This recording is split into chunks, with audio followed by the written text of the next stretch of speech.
వస్తే దాదాపు ఇప్పుడు ఉన్నటువంటి వృద్ధుల వితంతుల పింఛని 2000 నుంచి 4000 చేస్తాం. అదేవిధంగా మరి ఎవరైతే ఒక ఇంట్లో మరి ముగ్గురు దివ్యాంగులు ఉండని, 2 వృద్ధులు ఉండని ప్రతి ఒక్కరికి కూడా ఇస్తామని చెప్పడం జరిగింది. అదే విధంగా ఇవాళ ఏదైతే కేసీఆర్ గారు కొత్త పెన్షన్ దొక్కిపెట్టడం జరిగింది, మేము అధికారంలోకి వస్తే కొత్త పెన్షన్లు ఇస్తామని చెప్పడం జరిగింది. అదే విధంగా ఏదైతే బీడీల మీద ఆధారపడుతున్నటువంటి తెలంగాణ ప్రాంతంలో కొన్ని జిల్లాలు వారికి పీఎఫ్ కలిగి ఉండి పింఛన్ రాని వారందరికీ కూడా మేము పింఛన్ ఇస్తామని చెప్పడం జరిగింది.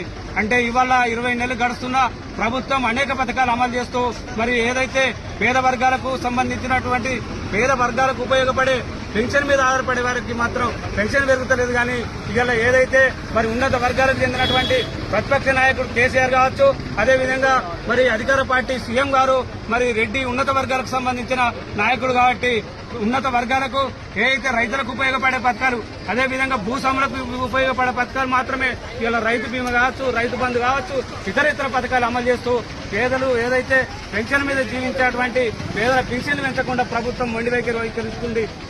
గతంలోనే మందకృష్ణ మాది గారు దాదాపు 40 రోజుల నుండి ఈ పింఛన్దారుల కోసము అన్ని జిల్లా కేంద్రాలు నియోజకవర్గ స్థాయిలో కూడా మరి మీటింగ్ పెట్టి మరి ఏదైతే కొత్త పెన్షన్లు అమలు చేయాలని చెప్పి మరి డిమాండ్ చేయడం జరుగుతుంది. ప్రభుత్వం మొండి వైఖరి వీడకుండా ఇప్పటికి కూడా అమలు చేయకుండా ఇలా ప్రభుత్వం నిర్లక్ష్యం చేస్తూ ఉంది. ఇప్పటికైనా ఈ రాష్ట్ర ప్రభుత్వానికి సూటిగా మేము హెచ్చరిస్తా ఉన్నాం.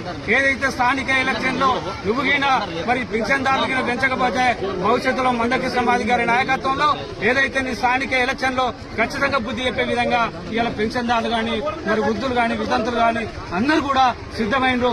గ్రామ పంచాయతీలో ఇలా నువ్వు మరి పెన్షన్లు పెంచకుండా ఏదైతే ప్రభుత్వం భయపడుతుందంటే ఇలా మందకృష్ణ మాది గారు రాష్ట్ర వ్యాప్తంగా పెన్షన్ల కోసం అయితే పోరాటం చేస్తుండో ఖచ్చితంగా ప్రభుత్వానికి ఇంటెలిజెన్స్ మీదకి వెళ్ళింది. మేము స్థానిక ఎలక్షన్లకు పోతే పెన్షన్దారులు కోపం మీద ఉన్నారు, ఖచ్చితంగా మా పెన్షన్లు పెంచకపోతే ఓట్లేరన్న భయం ఇప్పటికే ప్రభుత్వంకు ఉంది. అదేవిధంగా మరి లీకులు కూడా ఇవ్వడం జరుగుతుంది. ఆ లీకులు మరి మాకు ఖచ్చితంగా తొందరలో అమలు చేసి ఒక పెన్షన్దారుల న్యాయమైనటువంటి డిమాండ్ అమలు చేయాలని ఈ సందర్భంగా విజ్ఞప్తి చేస్తున్నాం, డిమాండ్ చేస్తా ఉన్నాం. ఒకవేళ మీరు చేయకపోతే భవిష్యత్తులో